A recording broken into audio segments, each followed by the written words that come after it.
Good morning, friends. Welcome to Wake Up in the Word. Thanks for joining me this morning. Breaking out the old Charleston Southern Buccaneers coffee cup this morning, saying hello to all our folks down there at CSU. Tremendous school. Of course, we work with Columbia International University right here in the Columbia metro area. We were one of their partner churches and had their praise team at church leading our worship this past Sunday. So we do work closely with them, but there's some other great schools in South Carolina. One of those connected with South Carolina Baptist is Charleston Southern.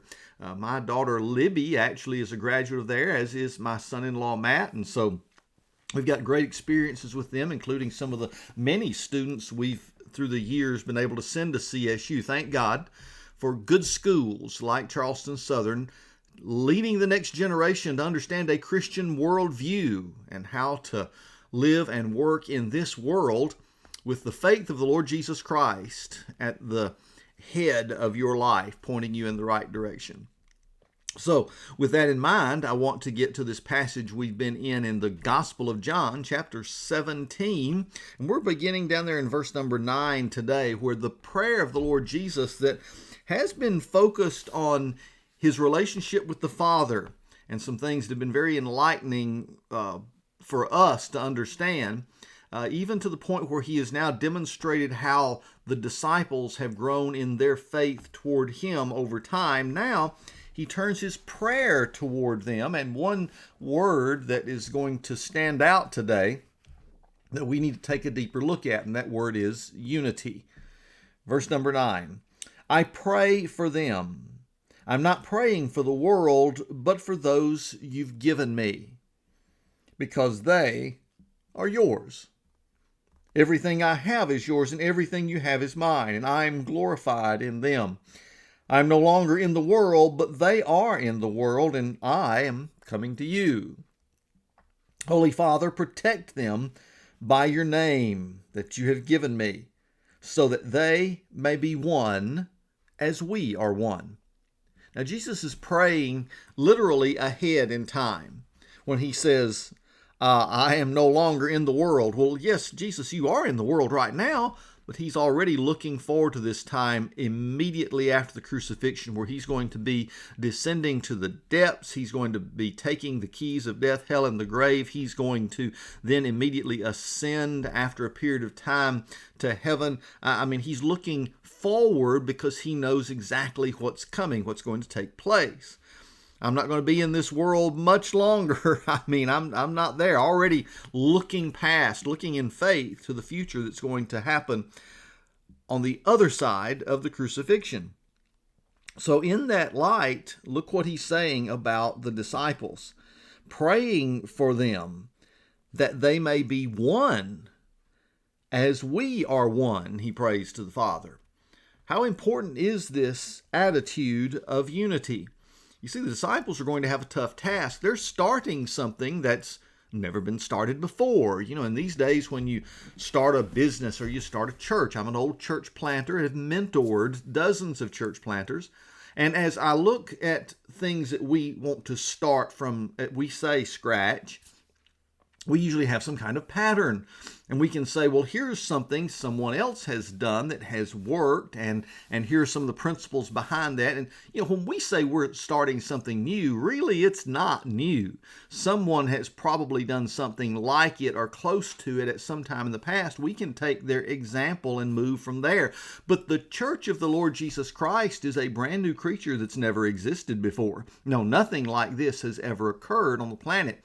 And we're going to hand over the responsibility for this to these 11 guys, plus their closest compatriots and followers, a group that'll eventually be meeting in the upper room, waiting for the gift of the Holy Spirit, to start the church of the Lord Jesus Christ, to start something that's never been started before. It's a brand new startup, sure enough.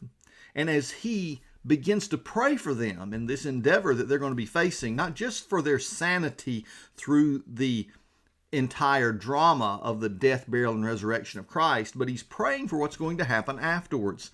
For that to matter in this world, for his mission to be accomplished, they've got to have unity among themselves. They've got to be focused on the task. How does this apply to us even today? There's a beautiful article in his study Bible entitled The Power of Unity from Dr. Tony Evans.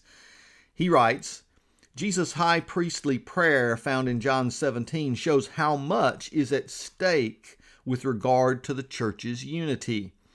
God's name, His glory, and His love are tied to the unity in which His people are to live. You see, our bond as believers in Christ is much more than something to keep us from fussing and fighting among ourselves. It is a testimony to the world that the Lord and the faith we preach are real. God will respond to us on the basis of our unity or the lack thereof. Now, whether it includes unity across denominations, economic status, ethnicities, etc., unity is critical to the movement of God's kingdom agenda by the church. You hear what he's saying there?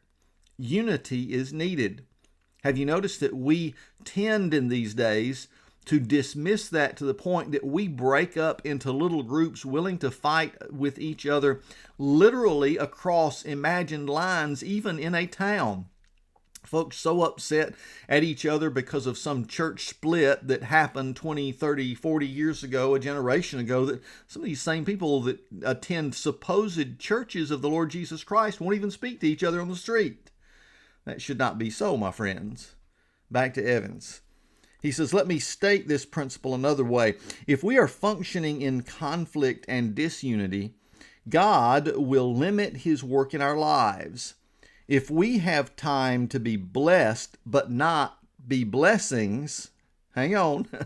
If we are selfish saints who want things from God but don't want to mess with being functioning members of a local church, or if we are causing disruptions in the church by our attitudes or tongues, then we are wasting our time when we ask God to do something for us. You see what he's saying? Literally, the answer to God's prayers, the prayers we pray to God, rather, the answer to those prayers may depend on the attitude and the actions of our lives. Why should God bless you if you are trying to cause disruptions within the family? It doesn't make sense for God to bless you. It would make it appear that He sanctions the things that you're doing. Now, back to Tony Evans. He says, in fact, Scripture goes so far as to tell us that if we are people like that, those causing disruption and disunity, okay, then others in the church actually need to steer clear of us. He points out Romans 16:17, which says, watch out for those who create divisions and obstacles contrary to the teaching that you learned. Avoid them. Elsewhere, Paul said concerning the church from 1 Corinthians 3:17, if anyone destroys God's temple, God will destroy him. And among those things that God hates is, quote, one who stirs up trouble among brothers, and that's from Proverbs 6:19. Folks, this is not a small issue because God responds to His people's unity or the lack thereof. So friends, if you're one of those that loves to just cause trouble in the church, cause gossip, cause dissension, stir the pot, so to speak, recognize that it's going to have a tremendous impact on your own life. Do you really want God to answer your prayers, to bless you? Now ask yourself, why would God want to do that? Why would God want to sanction your unscriptural attitudes and actions? Friends, we've got to look at something that's so important. We've got to recognize who the real enemy is. In the book of Ephesians, Paul says, we wrestle not against flesh and blood, but against principalities and powers and the rulers of the darkness of this age. But if he can convince you that the person sitting on the pew next to you or in the church across the street is your enemy, then he has already won. He's got the focus off of him, the one that you're supposed to be fighting against, and he's turned your animosity toward a brother or sister in Christ. Friends, we can't do that. We have got to recognize we're members of the same team, and we need to have the unity in the body of Christ that makes us a strong army of God ready to sing Onward Christian Soldiers as we point people to Jesus Christ. Yes, we have differences in the way we do things and even some of the things we tend to believe, but friends, it's not worth causing pain and suffering among the soldiers of the army of God and trying to break up the unity that Jesus is praying for right here in this prayer.